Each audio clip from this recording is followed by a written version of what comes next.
Assalamualaikum warahmatullahi wabarakatuh. Alhamdulillahirabbil alamin. Kita bertemu kembali dalam mata kuliah Sistem Informasi Keperawatan ya. Khusus untuk kali ini kita akan membahas tentang Sistem Informasi Manajemen Rumah Sakit. Tujuan dari pembelajaran kita kali ini adalah untuk memberikan gambaran tentang pelaksanaan sistem informasi manajemen rumah sakit, khususnya sistem informasi manajemen keperawatan. Kemudian untuk tujuan khususnya memberikan gambaran pelaksanaan SIM RS, memberikan gambaran pelaksanaan SIM keperawatan, mengetahui faktor pendukung dan faktor penghambat dalam pelaksanaan SIM RS, serta mengetahui upaya dalam mengatasi kendala tersebut. Bisa kita mulai ya. Pendahuluan latar belakang pelaksanaan SIM RS ya. Tentunya tuntutan untuk meningkatkan kualitas pelayanan itu ya. Koordinasi, efisiensi serta penyediaan informasi secara tepat, mudah untuk masyarakat dan semua petugas rumah sakit. Kemudian untuk meningkatkan profesionalisme dan transparansi dan kemajuan teknologi dan informasi yang berbasis digital ini menuntut rumah sakit untuk menyelenggarakan SIM RS. Kemudian juga ada peraturan perundangan yang mewajibkan pelaksanaan SIM RS bagi rumah sakit, yaitu pasal 3 Permenkes nomor 82 tahun 2013.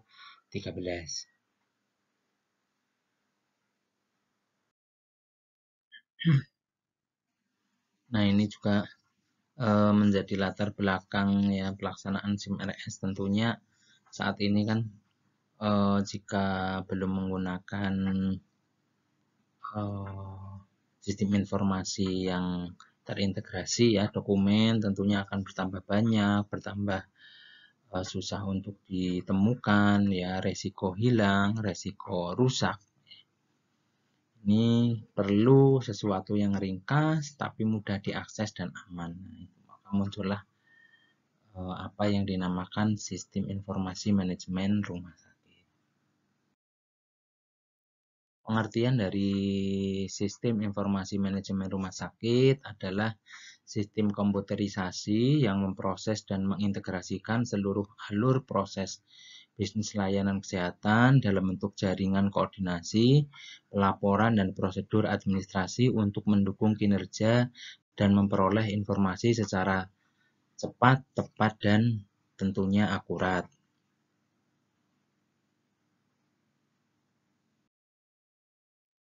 Aplikasi yang dikembangkan ya itu banyak sekali ya terkait dengan contohnya sistem informasi rawat jalan, sistem informasi rawat inap, kemudian Sisrut ya sistem rujukan terintegrasi. Ini bila kita akan melakukan rujukan ke rumah sakit lain, terutama dengan menggunakan jaminan BPJS, maka kita harus melakukan rujukannya ini terintegrasi. Jadi online ya, sistem rujukan terintegrasi Sisrut.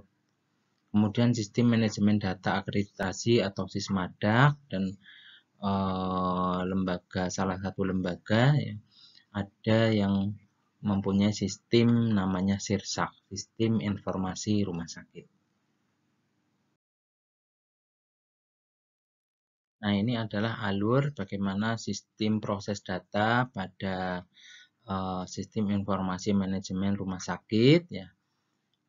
Prinsip-prinsip dari penyelenggaraan sistem informasi manajemen ini juga tidak jauh berbeda dengan sistem informasi keperawatan yang sudah kita bahas sebelumnya ya. Sistem informasi keperawatan salah satu contohnya misalnya terintegrasi, kemudian terkoordinasi, memiliki subsistem dan lain sebagainya.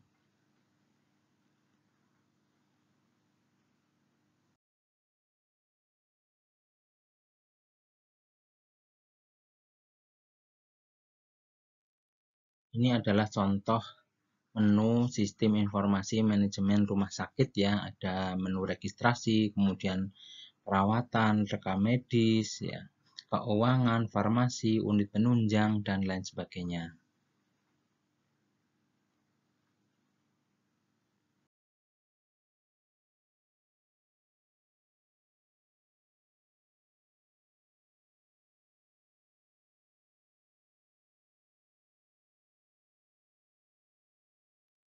Ini juga masih contoh tampilan ya, tampilan dari sistem informasi manajemen rumah sakit.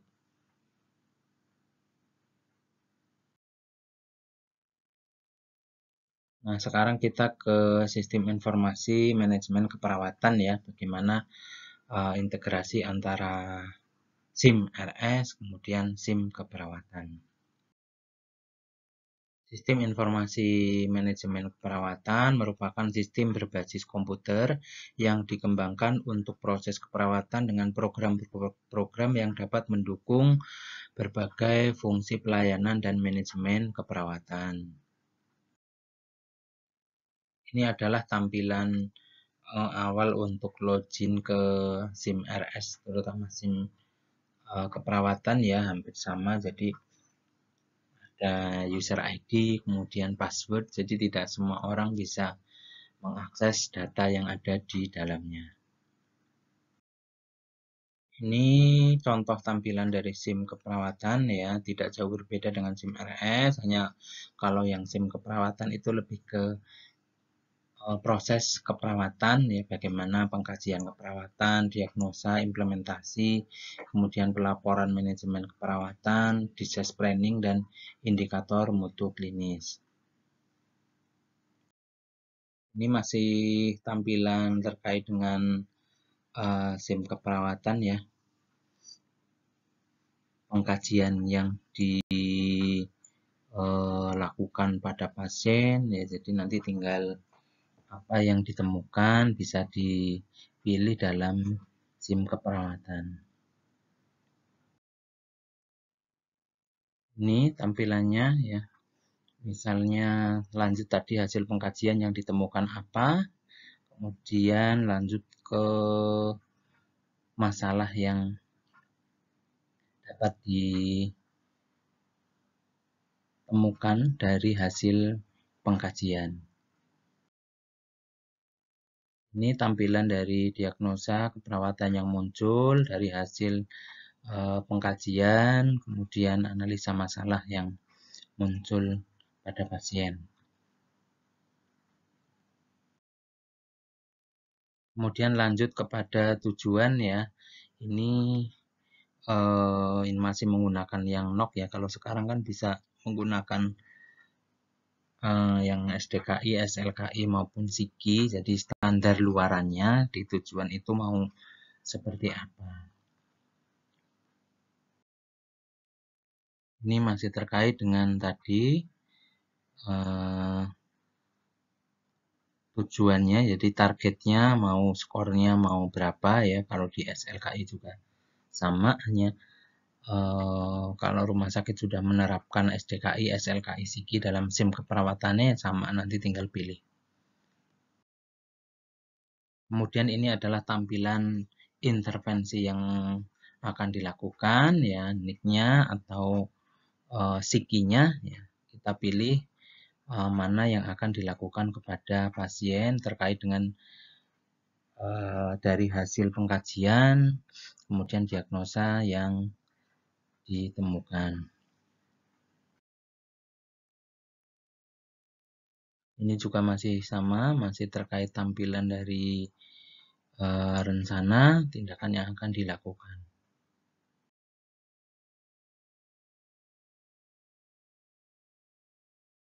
Selanjutnya ini adalah contoh dari pelaksanaan atau implementasi ya, yang telah dilakukan kepada pasien. Sedangkan yang ini adalah contoh gambaran dari pelaksanaan evaluasi ya dalam SIM keperawatan ya. Nah, ini adalah hasil gambaran keseluruhan dari apa yang sudah kita lakukan dari proses pengkajian tadi sampai dengan evaluasi. Ini datanya ada dan data ini juga bisa di print ya. Jadi kemudahan dalam pelaksanaan sistem informasi manajemen rumah sakit, kemudian sistem informasi keperawatan itu akan memudahkan kita sebenarnya dalam pelaksanaan layanan kepada pasien.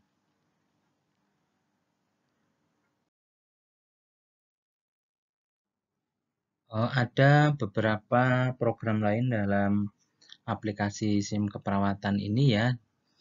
Kita bisa memasukkan beberapa indikator atau beberapa kegiatan yang dapat dilakukan dalam SIM keperawatan.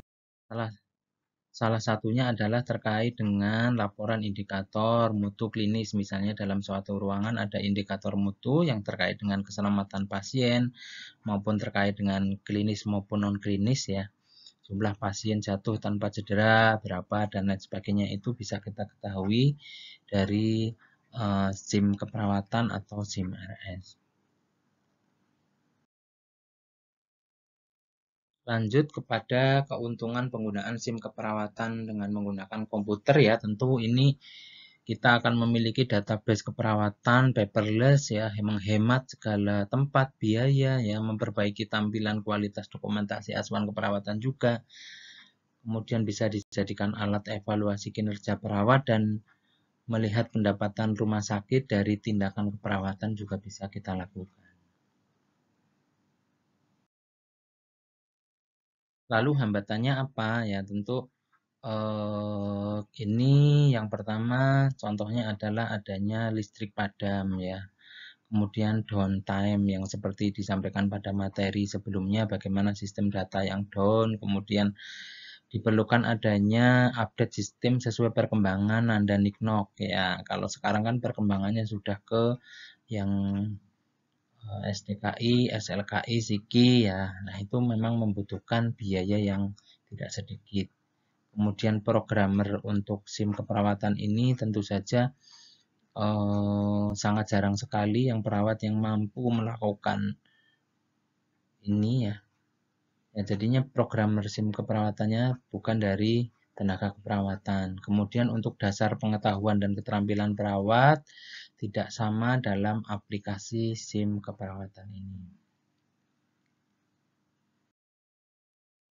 Nah, lalu bagaimana strateginya untuk menghadapi hambatan-hambatan yang ada ya? Tentunya yang pertama kita harus meningkatkan pengetahuan dan keterampilan ya, bisa melalui sosialisasi, diklat, pelatihan ya.